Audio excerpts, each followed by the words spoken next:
916 hallmark తో అదిరిపోయే డిజైన్లు అతి తక్కువ ధరల్లో లభించును. Sanghvi gold, opposite head post office, Acharya street, Nellore. నమస్తే, వెల్కమ్ టు సాస్ టీవీ. ఆంధ్రప్రదేశ్లో కొత్త ప్రభుత్వం కొలువుదీరింది. బీజేపీ, టీడీపీ, జనసేన కూటమి ప్రభుత్వం ప్రస్తుతం రాష్ట్రాన్ని ఏలుతుంది.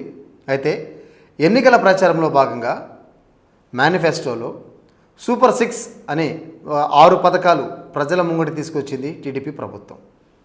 సో అప్పుడు ప్రచారంలో ఉన్నప్పుడు చాలా స్పష్టంగా చెప్పారు, మేము గనక అధికారంలోకి వస్తే మొత్తం సూపర్ 6 అంటే 6 పథకాలు. నిరుద్యోగ యువతకు నెలకు 3,000, ప్రతి ఆడపిల్లకు అంటే 18 సంవత్సరాలు దాటిన ప్రతి ఆడపిల్లకు నెలకు 1,500, ప్రతి మహిళకు సంవత్సరానికి 3 సిలిండర్లు, మహిళలకు ఉచిత బస్సు ప్రయాణం, రైతులకు సంవత్సరానికి 20,000 సాయం, అదేవిధంగా ఇంట్లో ఎంతమంది బిడ్డలు చదువుకుంటే అంతమందికి 15,000 సాయం. సో ఇవి సూపర్ 6 పథకాల్లో ప్రభుత్వం చెప్పినటువంటి మాటలు ఎన్నికల హామీలో భాగంగా. సో మొత్తానికి పరిణామాలు చాలా వేగంగా జరిగిపోయాయి.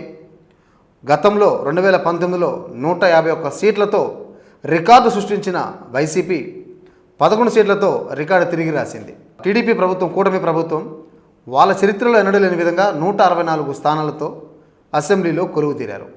ఇక్కడి వరకు అంతా బాగానే ఉంది. అసలు కూటమి ప్రభుత్వం గెలుపుకు ప్రధాన కారణం ఏంటి అని విశ్లేషిస్తే ఖచ్చితంగా ఏదైతే సూపర్ 6 పథకాలు అన్నారో అదే ఖచ్చితంగా విజయానికి బావుట వేసింది.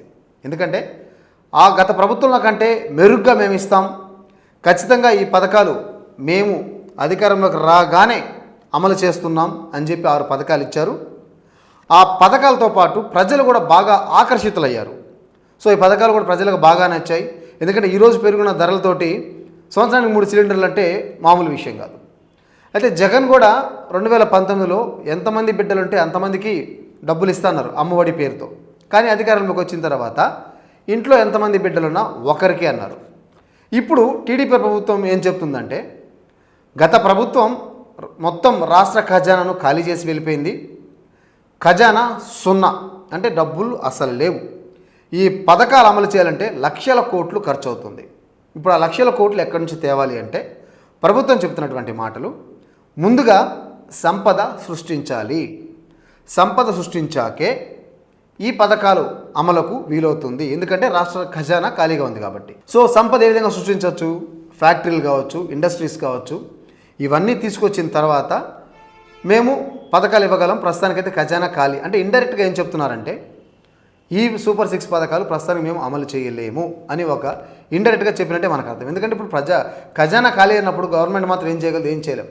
సో ప్రజలైతే మాత్రం వ్యతిరేకత వస్తుందా లేదా, ప్రజలు రాష్ట్ర ఖజానా పరిస్థితిని అర్థం చేసుకొని సానుకూలంగా స్పందిస్తారా అనేది సర్వత్రా ఆసక్తి రేకెత్తిస్తున్న విషయం అన్నమాట.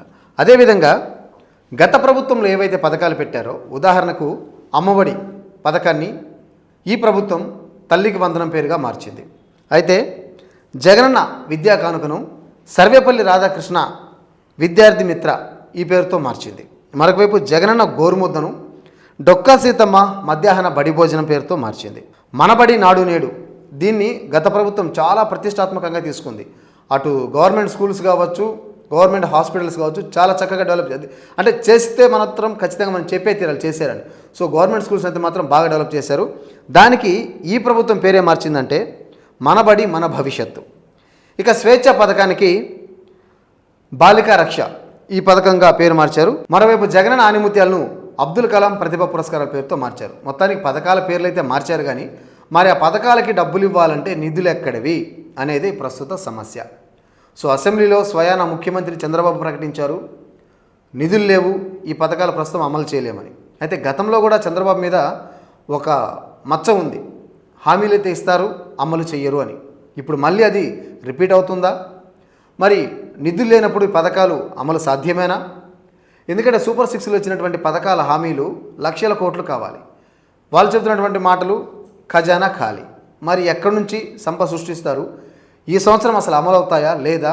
మరొకవైపు ప్రతిపక్షమైనటువంటి వైసీపీ కాసుకొని కూర్చొని, పథకాల అమలు ఆలస్యం అవుతుందంటే వెంటనే ప్రభుత్వం చేసినటువంటి లోపాలు ఎత్తి చూపేందుకు మరొక పక్క వైసీపీ సిద్ధమవుతుంది. మరి ఈ తర్జన భర్జనల నేపథ్యంలో ఏం జరగబోతుందో వేచి చూడాలి. ఇది ఇవాల్టి అనాలిసిస్. మరొక అనాలిసిస్తో మళ్ళీ కలుద్దాం. నమస్తే. సంఘ్వి గోల్డ్ స్వర్ణాభరణాల కొనుగోలుకు ఒక నమ్మకం. సంఘ్వి గోల్డ్ 1989 నాటి నుండి ఇప్పటి వరకు సింహపురి వాసులకు ఎప్పటికప్పుడు సరికొత్త డిజైన్లతో BIS 916 హాల్ మార్క్ కేడియం వంటి స్వచ్ఛమైన బంగారాన్ని అందిస్తూ వారి నమ్మకాన్ని చూరగొంది సంఘ్వి గోల్డ్. మా వద్ద light weight jewellery, antique jewellery, నక్షీ జ్యువెలరీ, మోనాలిసా బీడ్స్ జ్యువెలరీ మరియు వెండి వస్తువులు లభించును. బంగారు నగలపై ఎటువంటి కూలీ లేదు. వెండి ఆభరణాలపై ఎటువంటి తరుగు కూలీ లేదు. ఆర్డర్ చేసిన అన్ని రకాల ఆభరణాలు సకాలంలో తయారు చేసి ఇవ్వబడును. మార్కెట్లో ఎవ్వరూ ఇవ్వలేని విధంగా బంగారు నగలపై అతి తక్కువ తరుగు, మేకింగ్ ఛార్జెస్ లేవు మరియు అందరికీ అందుబాటులో ధరలో మా ప్రత్యేకత. విచ్చేయండి Sanghvi gold, Achari street, opposite head post office, Nellore. Cell 9331233123.